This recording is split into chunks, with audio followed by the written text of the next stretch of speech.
इसको लूज करने के बाद छोटा स्क्रू है, इसको भी हमने लूज करना है। इस तरह से लूज करेंगे, ये देखें, देख सकते हैं लूज हो गया। ये वाली किनार है, इसको हमने घिसना है इस तरह से, ये देखें। तो आप देख सकते हैं ये रॉड फ्री हो चुकी है, इस तरह से ऊपर नीचे हो रही है। तो ये देखें दोस्तों, ये कितनी खराब सिलाइयाँ लगी हैं।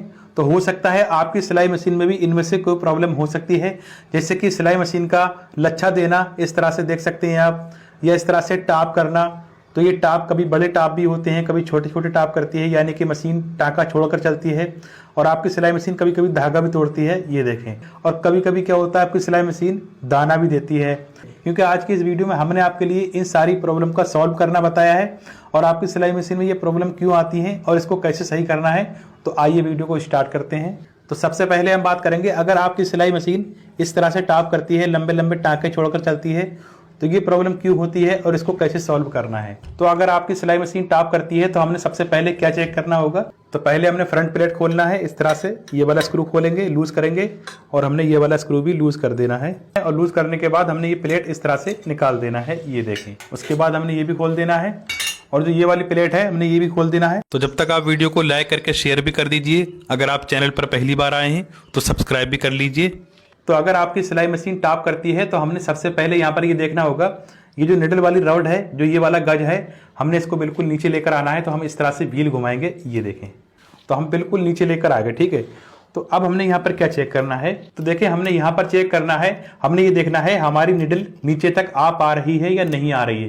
क्योंकि होता क्या है, मशीन चलते चलते कई बार हमारी निडल ऊपर हो जाती है, यानी कि जो ये वाला गज होता है ना, तो ये कभी कभी किसी वजह से मोटा कपड़ा आने की वजह से ऊपर को उड़ जाता है और आपकी निडल ऊपर को उड़ जाती है।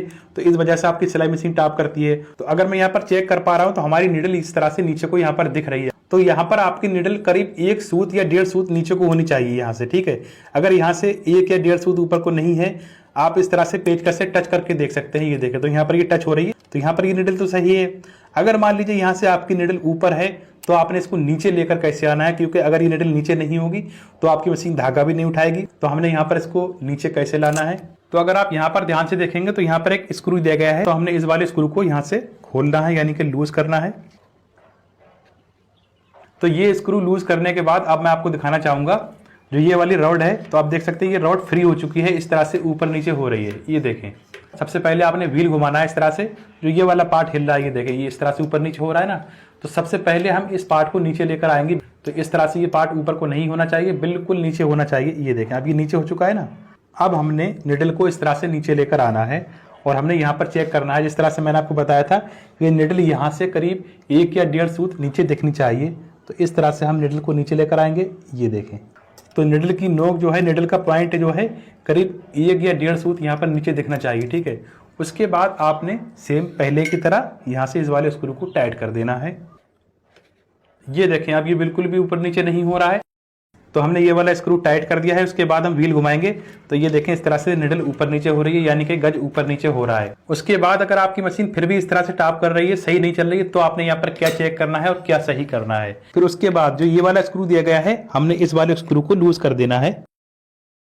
इसको लूज करने के बाद जो ये वाला बुश है, इसमें भी यहाँ पर स्क्रू दिया गया है, छोटा स्क्रू है, इसको भी हमने लूज करना है। इस तरह से लूज करेंगे, ये देखें, देख सकते हैं लूज हो गया ना। इसको हमने साइड से कर देना है। अब जो ये वाला बुश है ना, तो इसको हमने थोड़ा सा इधर के लिए खिसकाना है, क्योंकि होता क्या है, कभी कभी हमारे शटल की नोक निडल से थोड़ी दूर हो जाती है, तो इस वजह से आपकी मशीन टाप करती है और ऊपर को धागा भी नहीं उठा पाती है। तो देखें, इसके लिए हमने क्या करना होगा। उसके लिए हमने यहाँ पर पेचकस रखना है, इस तरह से छोटा वाला पेचकस लेंगे, फिर हमने हथौड़ी लेना है और यहाँ पर मारना है।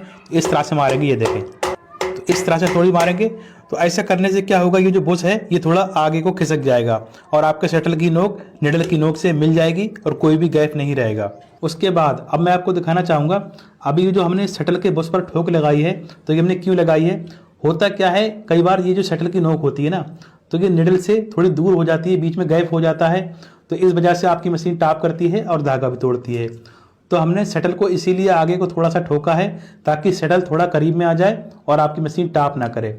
तो बस आपने यहाँ पर यही देखना है, यहाँ पर शटल और सुई के बीच में गैप नहीं होना चाहिए, यानी कि आपकी निडल और शटल आपस में टकराना भी नहीं चाहिए और बीच में गैप भी नहीं होना चाहिए। अगर आप ये जानना चाहते हैं पुराने शटल की टाइमिंग कैसे मिलाई जाती है, न्यू शटल कैसे लगाया जाता है, तो इस टॉपिक पर हमारे चैनल पर वीडियो पहले से अवेलेबल है, तो वो वीडियो आप जाकर देख सकते हैं। अब बात करते हैं, अगर आपकी सिलाई मशीन बार बार धागा तोड़ती है, तो ये मशीन धागा क्यों तोड़ती है और आपको क्या सेटिंग करना है जो आपकी मशीन धागा ना तोड़े। तो आपने क्या करना होगा, यहाँ पर उंगली रखना है इस तरह से और आपने धीरे धीरे इस तरह से टच करना है। तो यहाँ पर आपने ये फील करना है, अगर आपको लग रहा है कि आपकी उंगली पर इस तरह से यहाँ पर कुछ टच हो रहा है जैसे कि यहाँ पर चिकनावट नहीं है, तो समझ लीजिए यहाँ से आपका शटल में थोड़ी सी प्रॉब्लम है, आपने यहाँ पर इसको घिसना होगा। तो इसके लिए हमने रेती ले लेना है। अगर आपके पास ये रेती नहीं है तो आप ये वाली रेती ले सकते हैं। ये देखें, ये छोटी रेती होती है। अगर आपके पास ये भी नहीं है तो आप ये रेगमार ले सकते हैं, ये मार्केट में बहुत ही आसानी से मिल जाता है। तो जो ये वाली किनार है इसको हमने घिसना है इस तरह से। ये देखें, ज़्यादा ज़ोर से नहीं घिसेंगे, इस तरह से घिसेंगे हम। ये देखें, और जो ये किनार है ना, इसकी नोक है, इसकी नोक को भी सही से बना लेंगे इस तरह से घिस कर। ज़्यादा नहीं घिसना, तेज़ी से नहीं घिसेंगे, ठीक है। इस तरह से करने के बाद आपने यहाँ से भी इस तरह से घिसना है, ठीक है। तो ये घिसने के बाद यहाँ पर खुरखुरापन खत्म हो जाएगा और यहाँ से ये थोड़ा चिकना हो जाएगा। तो उसके बाद जो ये नीचे वाली किनार है यहाँ भी आपने थोड़ी सी रेती लगाना है इस तरह से। ये देखें, ये देखें। उसके बाद यहाँ पर आप एक काम और कर सकते हैं, जो ये वाली किनार है आपने यहाँ भी इस तरह से थोड़ा थोड़ा घिस देना है। मतलब कि यहाँ पर आपने खुरखुरापन खत्म करना है, थोड़ा चिकना रखना है इसको, ठीक है। इस तरह से करेंगे आप। ये देखें, तो आप चाहें ये बड़ी रेती से भी कर सकते हैं, बड़ी रेती से और ज़्यादा आसान रहता है। तो ये सेटिंग करने के बाद आपकी मशीन धागा नहीं काटेगी। अगर ये सेटिंग करने के बाद भी आपकी मशीन धागा काटती है तो आपने क्या करना है, क्या चेक करना है वो भी आप ध्यान से देख लीजिए। तो आपने यहाँ पर चेक करना होगा, आपने इस तरह से अंगूठा लगाना है। ये देखें, तो यहाँ भी देखिए इसका लोहा उठा हुआ है, इस तरह से हाथ में टच हो रहा है। तो आपने क्या करना है, यहाँ पर रेगमार लेना है और रेगमार से इसको घिसेंगे इस तरह से। आप चाहें तो रेती से भी घिस सकते हैं। ये देखें, इसमें लगकर भी कई बार धागा कटता रहता है। उसके बाद आपने क्या करना है, नीचे वाली साइड है यहाँ भी इस तरह से थोड़ा घिसना है इसको। ये देखें, इस तरह से घिसेंगे। उसके बाद ये जो होल दिया गया है, तो प्लेट पुरानी होने की वजह से मशीन चलते चलते ये होल बड़ा भी हो जाता है और यहाँ पर निशान पड़ जाते हैं, बीच में किनारे बन जाते हैं। तो आपने क्या करना है, झाड़ू वाली सीख लेना है, जो नॉर्मली झाड़ू होती है उसकी सीख लेना है हमने और इसके अंदर डालना है इस तरह से, यहाँ इस तरह से। ये देखें, तो इस तरह से हमने घुमाना है ताकि इसके अंदर के निशान खत्म हो जाएं। तो हमने दोनों साइड से इस तरह से घुमाना है जब तक इसके निशान सही ना हो जाए, ये अंदर से चिकना ना हो जाए। तो दोनों साइड से हमने इस तरह से कर लेना है। तो अब इससे क्या होगा, आपकी मशीन धागा नहीं काटेगी, क्योंकि इसमें फंसकर भी धागा कट जाता है। उसके बाद आपने एक बात और ध्यान रखनी है, प्लेट ज़्यादा पुरानी हो जाती है, मशीन चलते चलते ये वाला होल ज़्यादा बड़ा हो जाता है, आड़ा तिरछा हो जाता है। तो आपने क्या करना है, ये प्लेट चेंज कर देना है, न्यू प्लेट लगा देना है। तो ये प्लेट मार्केट में बहुत ही आसानी से मिल जाती है और इसमें होल पहले से ही होता है। उसके बाद आपने प्लेट लगा देना है। उसके बाद अगर आप मशीन चलाएंगे तो आपकी मशीन सही चलेगी और धागा नहीं काटेगी। अब बात आती है, अगर आपकी मशीन इस तरह की सिलाइयाँ देती है, इस तरह के लच्छे टाइप के देती है, या मशीन दाना देती है, तो ये प्रॉब्लम कई बार तो ऊपर से होती है और कई बार नीचे की सिलाई से भी हो जाती है। तो ये लच्छे वाली जो प्रॉब्लम है, तो ये ज़्यादातर नीचे से होती है, कभी कभी ऊपर की सिलाई में भी इस तरह से दिखता है। तो हम पहले बात करेंगे, अगर आपकी सिलाई मशीन नीचे का धागा खराब देती है, नीचे से इस तरह का धागा आ रहा है, या धागा ढीला आ रहा है, या दाना दे रही है, तो इसको कैसे सेट करें और कहाँ से सेट करें। तो देखें, अगर आपकी सिलाई मशीन नीचे का धागा खराब देती है तो ये ऊपर की प्रॉब्लम है। तो आप समझ जाइए ये प्रॉब्लम ऊपर से हो रही है, और अगर ऊपर की सिलाई खराब आ रही है तो समझ जाइए ये नीचे से प्रॉब्लम हो रही है, यानी कि बॉबिन से ये प्रॉब्लम है। तो अगर नीचे की सिलाई खराब आ रही है तो हमने यहाँ से सेट करना है। सबसे पहले हम बात करना चाहेंगे, ये जो स्टेंशन वाला तार होता है, अगर ये तार खराब है, इसकी सेटिंग खराब है, तो पहले इसको कैसे सही करें। तो जब हम स्टिचिंग करते हैं तो ये तार इस तरह से ऊपर नीचे होता है, इस तरह से। ये देखें, तो स्टिचिंग करते करते कभी कभी ये तार इस तरह से ऊपर ही रह जाता है, नीचे को नहीं आता है, और कभी कभी ये तार बहुत ज़्यादा नीचे को हो जाता है। ये देखें, इस तरह से। और कभी कभी ऐसा भी होता है, मशीन चलते चलते ये धागा साइड को इस तरह से बाहर निकल जाता है, कभी इधर को बाहर निकल जाता है अंदर वाली साइड में, कभी बाहर को निकल जाता है। तो अगर आपका धागा इस तरह से बाहर को निकल रहा है या इधर को निकल जा रहा है, तो आपने क्या करना है, इस तार को पकड़ना है इस तरह से और यहाँ से दबा देंगे। इस तरह से दबाने के बाद आपका धागा बाहर को नहीं निकलेगा और मशीन भी सही चलेगी। अगर ये तार ऊपर को रुक जा रहा है, या ज़्यादा लूज है, या नीचे को रुक जा रहा है, तो आपने क्या करना है, देखें यहाँ पर एक स्क्रू दिया गया है। ये देखें, यहाँ पर इस स्क्रू को हमने इस तरह से लूज कर लेना है। ये देखें, उसके बाद हमने पेचकस लेना है और यहाँ पर इस तरह से फंसाना है। ये देखें, तो आप देखिए, हम जैसे ही पेचकस घुमाएंगे इस तरह से, ये देखें, ये तार इसका ऊपर को जा रहा है। ये देखें, इस तरह से ऊपर को जा रहा है ना, और जब हम इस तरह से पेचकस को नीचे करेंगे तो ये तार नीचे को आ रहा है। ये देखें, ये नीचे हो गया। तो देखिए, हमने इस तार को यहाँ पर लेकर आना है इस तरह से। अगर ये तार ऊपर को रुक जा रहा है या नीचे है, तो आपने यहाँ से घुमाकर सेट कर देना है इस तार को इस तरह से। तो आपने यहाँ पर सेट नहीं करना, तो ये तो पहले ही ऊपर आ गया। ये देखें, ये ऊपर का ऊपर ही रह जाएगा, नीचे नहीं आएगा। तो आपने इस तरह से घुमाना है इधर के लिए। देखें, ये तार इस तरह से नीचे आ गया। ये देखें, तो आपने यहीं पर लाकर रोकना है इस तार को। आप ये सेटिंग देख लीजिए, यहाँ पर आपने ये वाला स्क्रू टाइट कर देना है इस तरह से। ये देखें, तो हमने इस तार को ऊपर किया, छोड़ा, नीचे आ गया, छोड़ा, नीचे आ गया। तो कभी कभी यही होता है कि तार ऊपर रह जाता है, नीचे नहीं आता है। तो अब तार की सेटिंग तो आप समझ ही गए होंगे। अब बात करते हैं, अगर आपकी मशीन नीचे का धागा सही नहीं दे रही है तो आपने क्या करना है, ये वाली प्लेटें होती हैं, प्लेट के बीच में आपने फूंक मारना है इस तरह से। इसके बीच में जो भी कचरा वगैरह होगा वो साफ हो जाएगा। कई बार क्या होता है, धागा फंस कर आता है तो आपकी मशीन सही नहीं चलती है। और ये जो प्लेटें हैं, प्लेटों के बीच में आपने 2 बूंद ऑयल भी डाल देना है। उसके बाद अब आपने यहाँ पर धागा कितना टाइट रखना है, कितना लूज रखना है वो समझ लीजिए। तो जो ये वाला स्क्रू दिया गया है, इससे आपका धागा टाइट होता है और लूज होता है। इधर को धागा टाइट होगा और इधर को लूज होगा। तो आपने कितना टाइट रखना है, तो यहाँ पर आपने चेक करना है, धागा ज़्यादा लूज भी नहीं होना चाहिए और धागा ज़्यादा टाइट भी नहीं होना चाहिए, ठीक है। और यहाँ पर आपने ये भी नोट करना है, धागा झटके से तो नहीं आ रहा है, फंसकर तो नहीं आ रहा है। तो आपने यही सेटिंग करना है, नीचे की सिलाई सही हो जाएगी।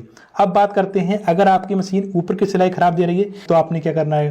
तो दोस्तों ये प्रॉब्लम है बॉबिन की, यानी कि डिब्बी की। तो देखिए हमने कैसे पता लगाना है कि हमारी बॉबिन सही है कि नहीं है। तो देखिए अगर हम इस तरह से पकड़ते हैं ना, तो देखिए धागा इस तरह से उठा चला आ रहा है और बॉबिन वहीं की वहीं है।